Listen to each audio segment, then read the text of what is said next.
Halo guys, kembali lagi bersama gue Fadil dari Suka IT. Nah, pada video kali ini mungkin nggak biasa ya, karena di sini gue selain membahas produk, gue ingin juga sekaligus membahas sebuah topik yang mungkin masih cukup fenomenal ya di Indonesia.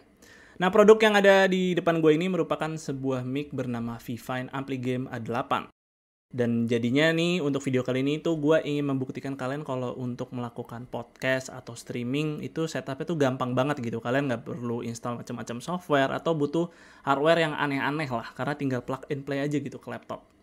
Nah, mungkin untuk lebih detailnya kalian bisa lihat dulu nih kelengkapan yang diberikan oleh Vivine Ampligame A8 dari unboxingnya terlebih dahulu. Oke, di sini kita akan unboxing mic Vivine Ampligame A8. Ya, di sini ketika kalian membuka boxnya, kalian akan langsung disuguhkan oleh user manual dan juga kartu ucapan dari brand Vivine-nya sendiri. Kemudian di sini ada kabel konektor dari USB Type-C ke USB Type-A sepanjang 2 meter. Kemudian di sini lagi ada mounting kit untuk kalian pasangkan ke arm stand. Jika misal kalian nih ingin pasangkan mic-nya itu ke arm stand dan dilepas dari stand bawaan mic-nya. Selanjutnya di sini disediakan sebuah pop filter yang nantinya bisa dipasangkan ke mic-nya. Dan selanjutnya di sini ada mic Vivine Ampligame A8-nya sendiri yang sudah pre-install dengan stand bawaan. Jadi kalian tuh tinggal pakai aja dan plug and play aja langsung. Nah, untuk mic-nya sendiri kalian di sini bisa lihat kalau lagi nyala tuh ada LED RGB yang bisa kalian atur warnanya, yaitu dengan cara menekan tombol yang ada di belakang mic-nya. Dan ini mekanismenya tuh kalian nggak usah tekan keras-keras ya, karena itu seperti capacitive button, jadi tinggal disentuh sedikit aja, tombolnya langsung responsif dan bisa berubah-ubah LED RGB-nya. Kemudian di atasnya juga ada tombol mute mic yang mekanisme kerjanya sama seperti tombol LED RGB tadi. Kemudian kalian juga bisa pasangkan pop filter ke mic ini dengan cara yang sangat mudah sekali karena tidak perlu baut di sini. Nah, untuk ngatur volume suaranya kalian nggak perlu otak-atik software karena di sini di mic-nya langsung itu disediakan sebuah knob volume yang dapat diakses dengan mudah. Untuk portnya sendiri di sini disediakan satu buah USB Type-C dan satu buah jack 3,5 mm. Untuk USB Type-C-nya sendiri di sini digunakan sebagai konektor yang dihubungkan ke PC kalian untuk merekam suara kalian dari mic. Dan untuk jack 3,5 mm-nya digunakan untuk nyolok headset misalkan kalian ingin langsung memonitoring suara kalian dari mic-nya sendiri. Dan untuk pengaturannya di mic ini hanya punya satu arah aja, yaitu kalian cuma bisa atur rotasinya aja. Ya kalau kalian geser mic-nya ya stand-nya juga ikut kegeser gitu. Oke, jadi itu tadi seputar mic-nya. Dan sekarang kita masuk ke topik utama nih, sambil ngetes kualitas suara dari mic-nya gitu kan. Nah, di sini gue ngerekamnya tuh cuman menggunakan Windows Voice Recorder doang dan tanpa edit sama sekali. Jadi langsung pure dari mic-nya. Dan ini hasil suara yang kalian dapatkan gitu, yang kalian dengar gitu kan. Nah, kemudian juga di sini mic-nya tuh nggak perlu audio deck atau sound recorder atau sound card sama sekali. Jadi tinggal colok aja ke laptop atau PC, udah kalian langsung merekam. Oke, topik yang ingin gue bahas yaitu adalah pembajakan yang mungkin terdengarnya nih kalau di Indonesia itu kayak masih fenomenal ya, karena mungkin ya entah itu kalian pasti udah pernah ya melakukan yang namanya pembajakan software ya kan.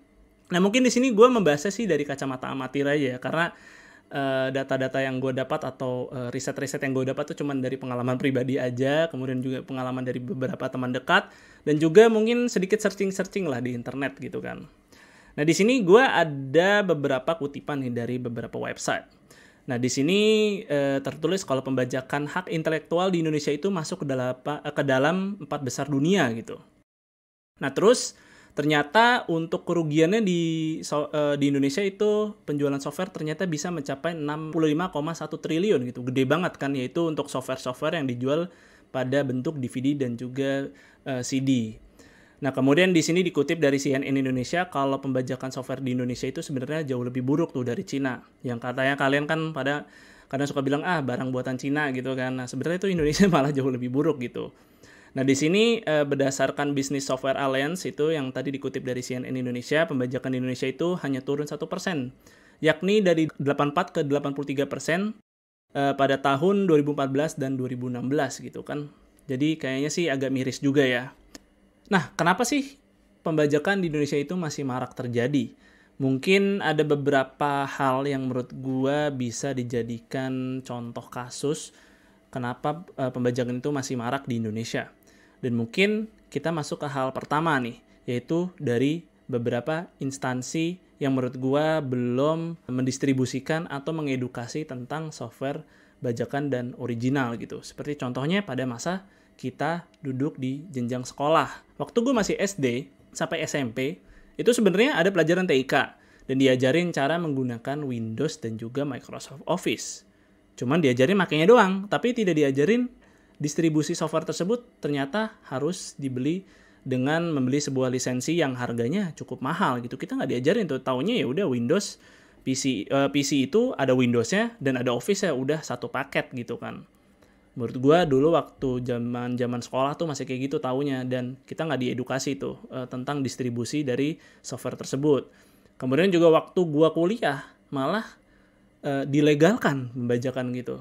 Jadi waktu gue ada salah satu mata kuliah itu suruh pakai MATLAB, kampus gue tidak memprovide MATLAB tersebut bersama lisensinya. Gue disuruh sama dosen ya cari bajakannya gitu kan, dan susah banget nyarinya.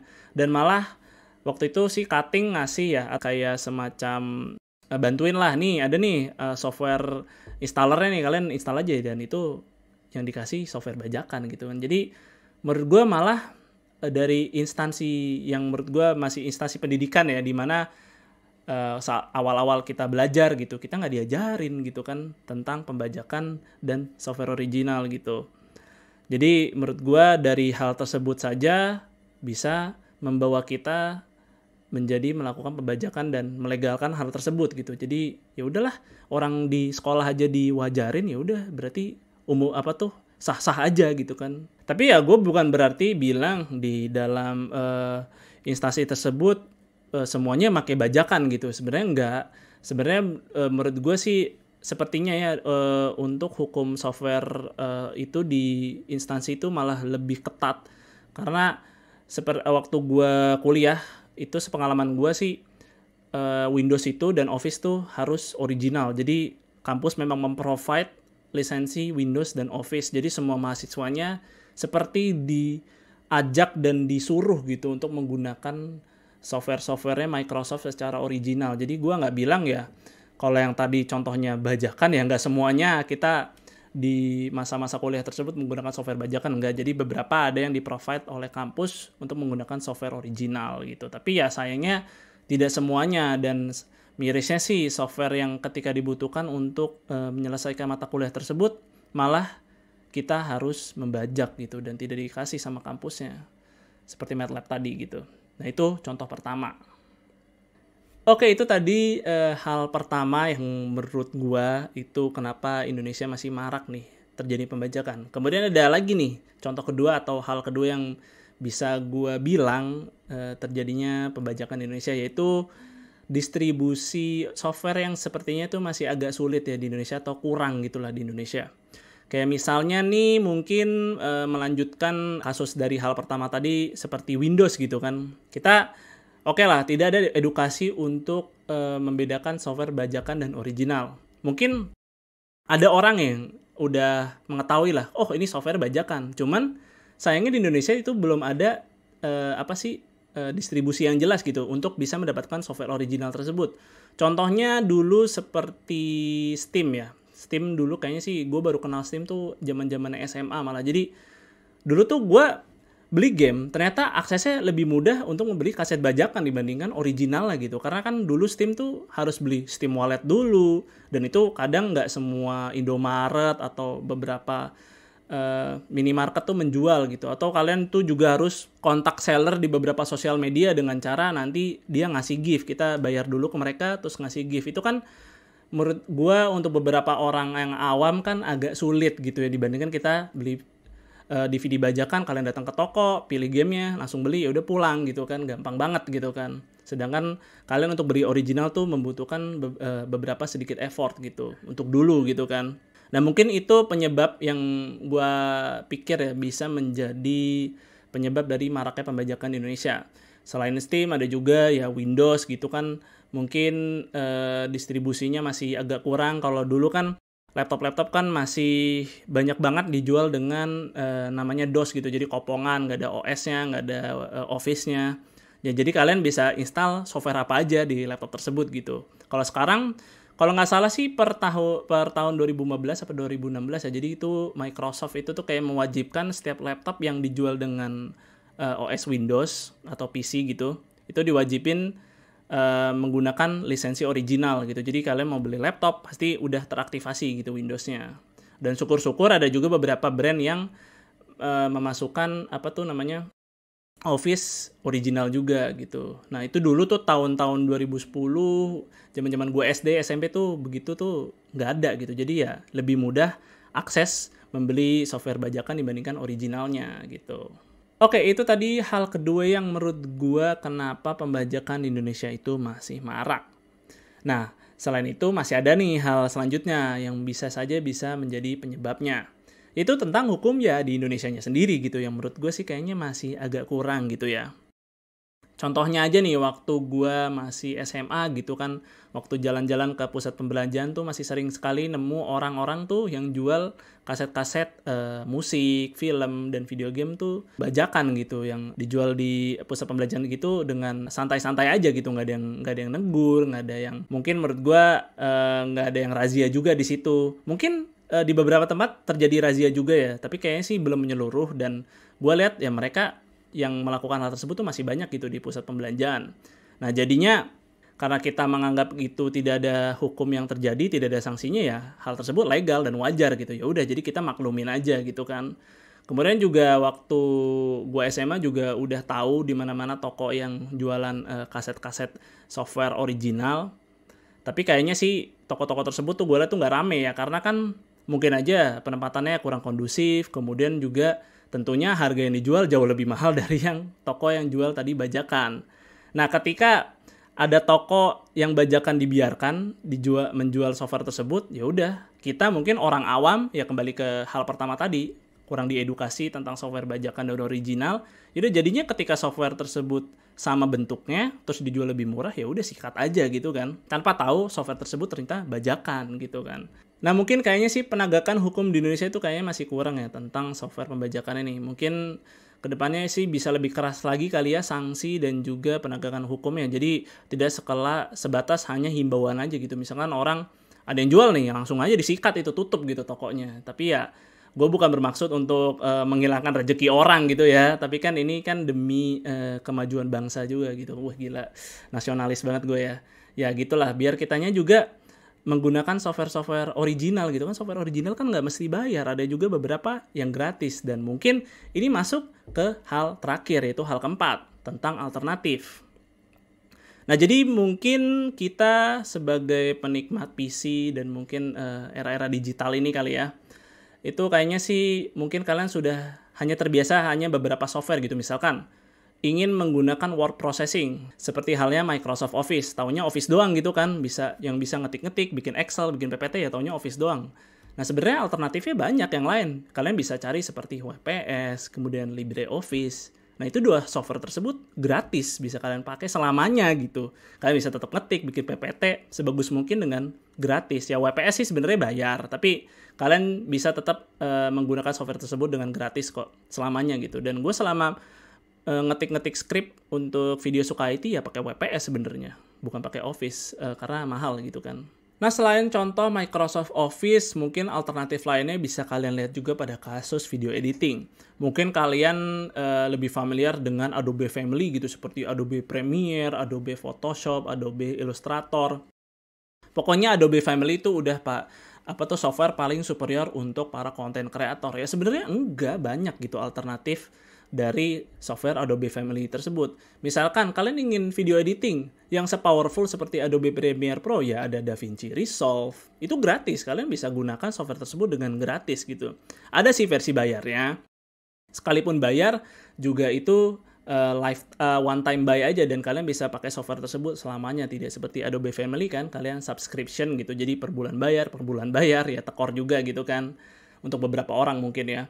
Nah, itu mungkin tadi contoh kasus dari software alternatif Adobe Premiere Pro. Kemudian kita ambil contoh lagi, yaitu Adobe Photoshop kan. Mungkin kalian mikirnya itu paling powerful tuh untuk ngedit-ngedit foto ya. Sebenarnya ada lagi alternatif lain yang gratis, yaitu namanya GIMP atau dieja sebagai GIMP. Nah, itu sebenarnya gratis dan sama halnya seperti Photoshop gitu, fitur-fiturnya. Ya mungkin beberapa ada yang kurang, tapi sepertinya itu bisa menjadi alternatif yang gratis dari Adobe Photoshop gitu kan. Selain itu juga Illustrator gitu kan, alternatifnya ada lagi namanya Inkscape. Kalian bisa ngedit vektor menggunakan software tersebut dan gratis lagi.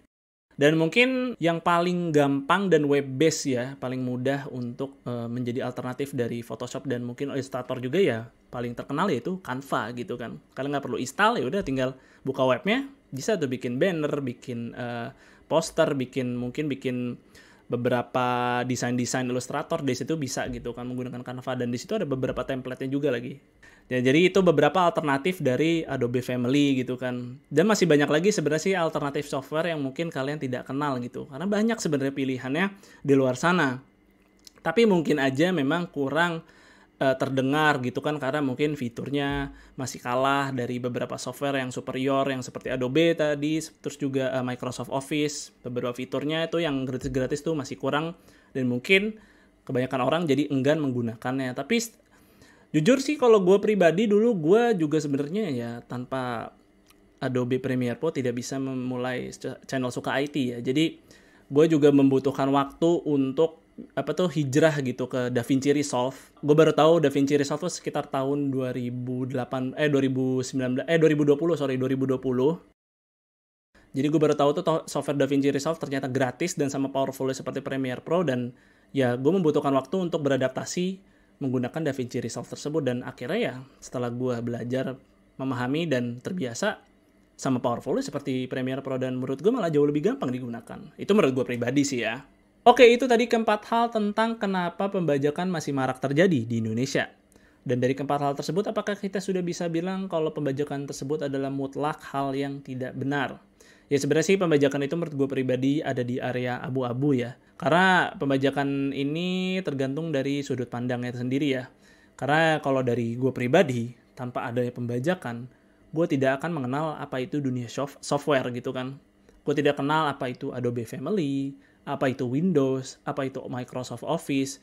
Bahkan gue tidak akan mengenal perkembangan teknologi itu sendiri gitu kan. Dari PlayStation 2 gue bisa mengenal dunia PC gitu. Dan tanpa adanya mang-mang yang jual kaset DVD 3.000-an gitu kan, ya gue nggak kenal tuh dunia-dunia teknologi gitu. Jadi di balik tindakan ilegal tersebut, gue sendiri mendapatkan pelajaran yang menurut gue berharga gitu, dan bisa menjadi gue yang sekarang gitu.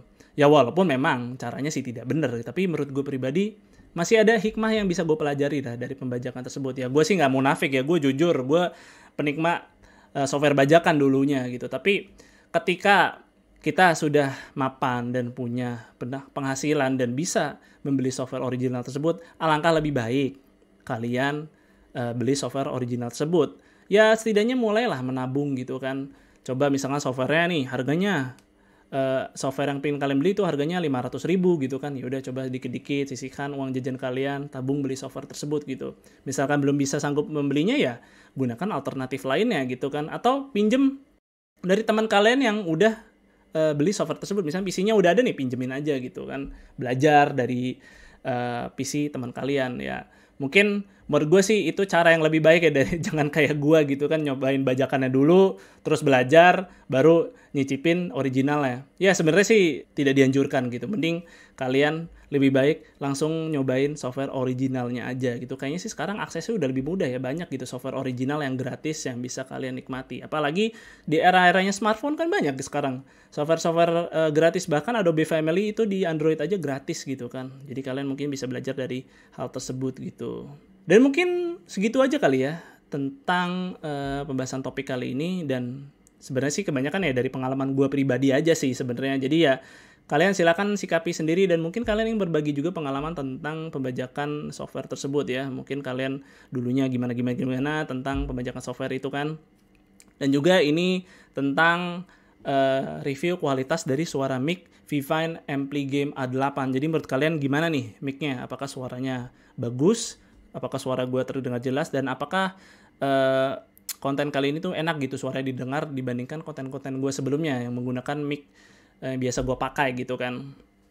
Dan untuk Viva Ampli Game A8 ini, gue mau bilang juga kalau sebenarnya sampai saat video ini ditayangkan, mic ini belum dijual resmi di Indonesia. Jadi, gue mendapatkan mic ini dengan cara membelinya impor itu dari Lazada. Jadi karena kayaknya sih memang belum didistribusi aja gitu di sini. Jadi ya gue belinya impor gitu. Dan thank you ya untuk Vivine yang sudah memprovide mic ini untuk bisa mewujudkan konten pembahasan topik kali ini ya. Dan mungkin segitu dulu untuk videonya kali ini. Semoga videonya bermanfaat buat kalian. Jika kalian berkenan, like dan share video ini. Dan jangan lupa subscribe channel Suka IT jika kalian mau ketinggalan kontennya. Dan jangan lupa juga follow Suka IT di beberapa konten sosial media seperti Instagram dan TikTok dengan nama @suka_it. Gue Fadli dari Suka IT pamit undur diri. See you on the next video.